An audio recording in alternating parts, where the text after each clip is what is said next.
Above Bull Creek, Rhonda and David Watson dump lawn and bland invasive plants for drought-tough intrigue that extends the Greenbelt's wildlife habitat. To update plans and design, including their courtyard living room, they worked with landscaper John Gibson and landscape architect Curt Arnette. It started in the courtyard and then it moved to the backyard. And then, it moved to the front yard. And so now there's not any grass to take care of. In front, staggered raised steel beds elevate entrance appeal from the driveway. Both fence and gate feature steel mesh panels for see-through connectivity. Breezes come in and deer stay out. The raised beds embrace a small pool that sets the mood and hydrates wildlife. We tried to use the water rill to create kind of movement and direction. And so when you come up to the entry gate, you see the start of the origin of where the water comes in. And then the idea was the water would lead you towards the front door. And then once you get to in that area, it spills into a pond.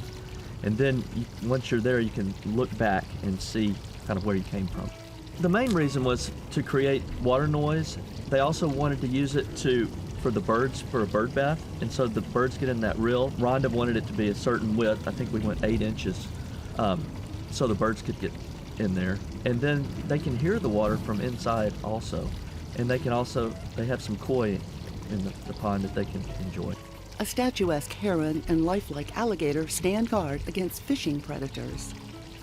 For visual rhythm and depth, they stagger the walkway's pattern and materials. Some of the original concrete on the porches and the driveway was this exposed aggregate. And it's not as much in style as it used to, but we wanted to integrate that with some new concrete. So you'll see some concrete that's just smooth and some that's the exposed aggregate. The hardscape for this was very important to define the spaces, and we wanted to go a little more contemporary in look, so with the materials, but then with all the angles, we wanted to introduce some curves, just make it a little more dramatic. It's not overly defined, so what creates the paths is just where plants aren't growing. Decomposed granite circles the pond. A berm edged with boulders completes the circle. Its rustic height complements more formal lines on the opposite side. Tall plants like Yucca rostrata and small accent trees edge the higher view. Structural evergreens commingle seasonally flowering perennials. Strategically placed boulders punctuate groupings to echo the boulder-lined berms. They just said, we like blooming things. We want things that'll bring hummingbirds and butterflies in, and the birds. Snake herb, a native evergreen ground cover, softens the porch side edge. Butterflies go for its tiny lavender flowers. A metal pergola forms a picture window to the backyard. Its utilitarian purpose? A covered walkway to the garage. When we were doing the fence work, we were looking at the post. The walkway from the house to the garage was already here, but it had cedar posts that were rotting out, so we replaced them all with the heavy metal beams. And it looks great. It matches the fence.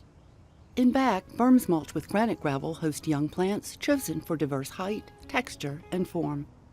When you have a lot of limestone, you can create a better environment for the plants by bringing in good soil and raising them instead of jackhammering out the rock. Right.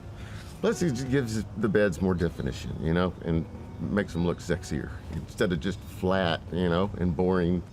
They brought in the limestone boulders to amplify dimension. Because this area is more shady, it's more of a woodland type feel. We had to rely more on texture from grasses, like we used bamboo muley. We used some Alphonse Carr bamboo just to give height and texture. And then we used some blooming perennials. Japanese maple leaves and Alphonse Carr bamboo calms partner up in vivid, colorful display. Native American beautyberries flowers delight pollinators in late spring. Purple berries feed birds in fall.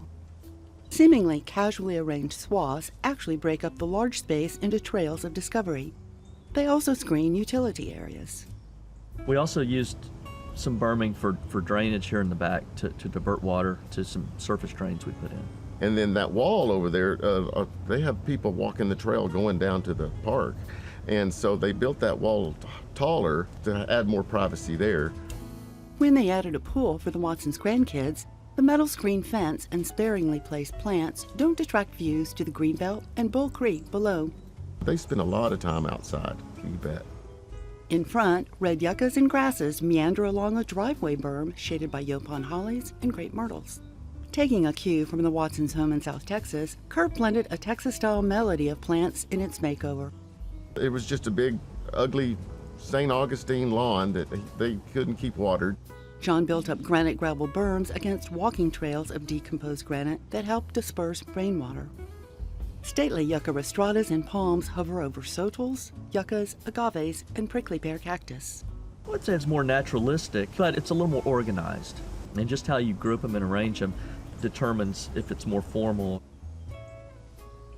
He built contrast with fluffy bamboo muley and native ground cover silver ponyfoot. Flower spurts throughout the year keep wildlife in residence. You have some of the structural plants, but then you can soften it with things that will spill over, that soften the real spiky agaves and yuccas. And I think they complement each other, and they give you flower color. Whereas the agaves and yuccas give you a texture, but also a leaf color, like a bluish color or a dark green. And then you can add flower color, yellows and hot colors, reds, pinks. On one side, silvery-leafed Mexican sycamores coordinate with native cenizos. Spineless prickly pear hugs the back wall, where cenizo sneaks over for a look. When Rhonda and David's days are filled to the max, they can literally take a hike in their own front yard to keep in step with nature's unfolding cycles. I think they probably use their outdoor spaces more than they did when it was just all grass.